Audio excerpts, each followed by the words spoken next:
C'est à 16h13 heure locale que l'appareil transportant l'évêque diocèse d'Essé s'est posé sur les tarmacs de l'aéroport de Mbuji-Mayi.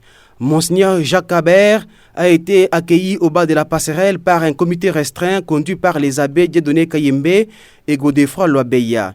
Il est accompagné du vicaire général du diocèse d'Essé, le père Philippe Potier, et des deux abbés Aman Kongolo et François Ntumba, les prêtres fidèles d'Onum envoyés à Sé. Monseigneur Jacques Habert livre ici ses premières impressions. Alors l'objectif c'est de retrouver mon ami Monseigneur Bernard Emmanuel, que j'ai connu il y a de longues années. Et puis plus profondément, c'est de faire ce jumelage entre nos deux diocèses de Sé, en Normandie, dont je suis évêque, et le diocèse de Mbuji-Mayi, que je vais découvrir pendant toute cette semaine. Les diocèses de Sé et celui de Mbuji-Mayi sont dans un processus de jumelage depuis une dizaine d'années.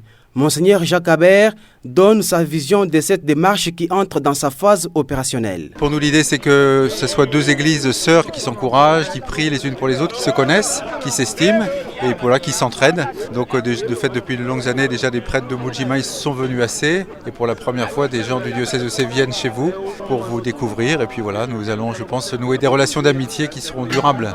De l'aéroport de Mbuji-Mayi, l'évêque d'Essé a été conduit en la résidence de l'ordinaire du lieu. Les deux personnalités se sont accueillies par une accolade pleine d'émotion. Monseigneur Jacques Habert lance ici un message à la chrétienté de Mbuji-Mayi. Eh bien, un message d'amitié et puis de désir surtout de se connaître, de se rencontrer. Un désir aussi de travailler ensemble parce que l'Église d'Afrique a beaucoup de choses à apporter à l'Église européenne et puis je pense que aussi l'Église d'Europe a encore des choses à dire à l'Église africaine. En tout cas, c'est un signe de l'Église universelle et de communion. L'agenda du Père évêque d'Essé prévoit une messe dimanche à la paroisse Sainte-Marie en Ville-Miba et la séance de présentation diocèse de Mbuji-Mayi.